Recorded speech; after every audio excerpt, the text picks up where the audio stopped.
तेरा मुझसे है पहले का नाता कोई यूं ही नहीं दिल लुभाता कोई. Welcome back to the grand finale of the Back to School series with Varnika. And of course, I couldn't have chosen a more special day than today. Happy Valentine's Day, everyone. Today, you get to meet the love of my life. You guessed it right. We are in conversation with Mrs. Kavita Ojhatiwari, aka my mama, to decode what's better, geography or Google Maps. I'm just kidding. That's just a part of it. Welcome to a short, fun banter between the mother-daughter duo, the par duo. What are you waiting for? Thank you so much for agreeing to do this with me.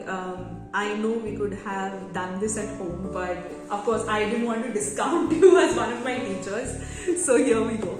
So let's talk about this session that covers geography versus Google Maps. That's what I call it.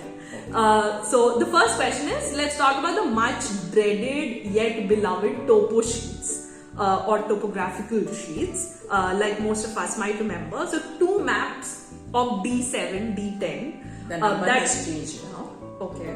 What is the number now? It's GF. It was D7 and D10. It is GF. Okay, now. GF, we can remember that. Alright. So everyone wanted to learn that because that would mean you secured 20 marks in your board exams. And that has been reduced to 10 marks. That's worse. Okay. So listening to your GF or studying your GF just gets you 10 marks. At the time when Google Map exists, why do you need to learn map directions in geography or even topo sheets? Millennials like you like to explore new places. Okay. That's true. And unseen land where there might not be satellite facility, where Google Maps may not work. Right. You can only walk in with your compass, that is the mariner's compass, show directions and just try to look at things. That's it. Well, I wouldn't argue with that. We do love our Masai Mara trips or probably adventure trips. Yes, but that Masai Mara does not have internet facility, don't forget That's true. That is true. So, I wanted to also cover the point of taking up geography after class 10. As one who has done and dusted with class 10 board exams, isn't that a formal goodbye to the subject? No, not at all. Why? With urbanization, Yeah. we have urban and rural planning.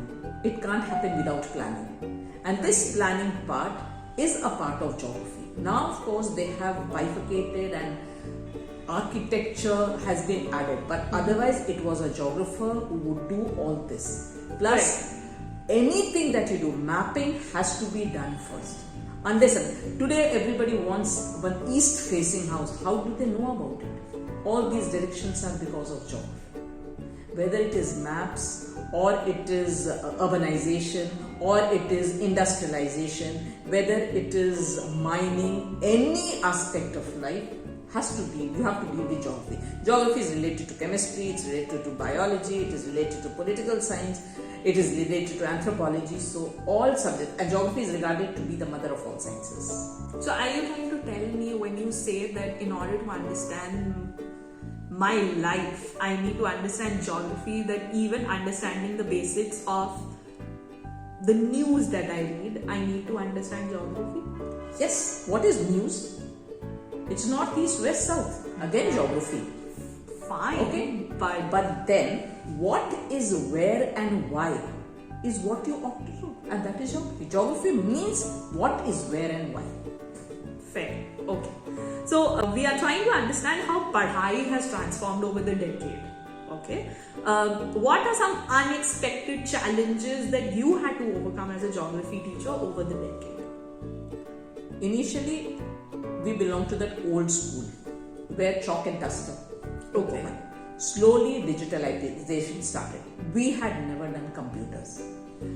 For computers A, B, C, we started in the last 3 years. Pandemic, of course, was the greatest teacher to teach us this subject. Right. So digitalization came after with pandemic. Right. So it was difficult for the teachers more than the students because they catch up fast at the age of 50 plus. When we have to study, it is more difficult, and our students were our teachers. There were instances where students would help us how to conduct our classes, and we were not at all ashamed of it. We would ask the students. No, I think that is where the reciprocation comes into picture. If you've been amazing teachers, the students also lend you a helping hand at times like this. When you don't understand a tech subject, they are there for you to take that leap of faith into technology. So that's great. We did a great job. You did a great job, guys. Good for you. So that brings us to the last question for the session. And that is, do you think online education should take over physical classes? No, not at all. Not why? At all. At times, fine. But otherwise, unless and until you know what do you do? Education is not just reading and writing. The body language, the etiquettes, the manners, everything can't be taught online. You people will say, millennials will say, okay, kyun nahi online? But no. Unless and until you have a touch, a physical presence of the student and the teacher, I don't think education is complete. But does geography as a subject take a hit? Yes, geography as a subject, you have to survey a land. You can't do it online. We have virtual labs, but that will not help. Virtual labs will not do what you have to do. Even when you have to navigate, okay, you have one instrument, you have your mobile and you are navigating, but that is not all. Unless and until you do the field work. And for field work, a physical presence is required. That's fair enough. Point taken. Geography 100, Google Maps 0 at this point. That's my verdict for the session.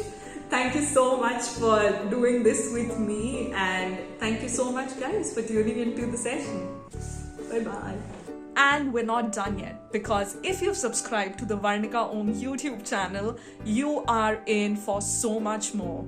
I have surprise videos coming up. You just need to be subscribed. Why don't you take a trip down memory lane and catch up with all what has been published so far? If you like this one, do like, share, comment, and do comment and share the ideas that you have for making videos on this channel. Till then, much love. I'll see you with yet another amazing video. Happy Valentine's Day, everyone.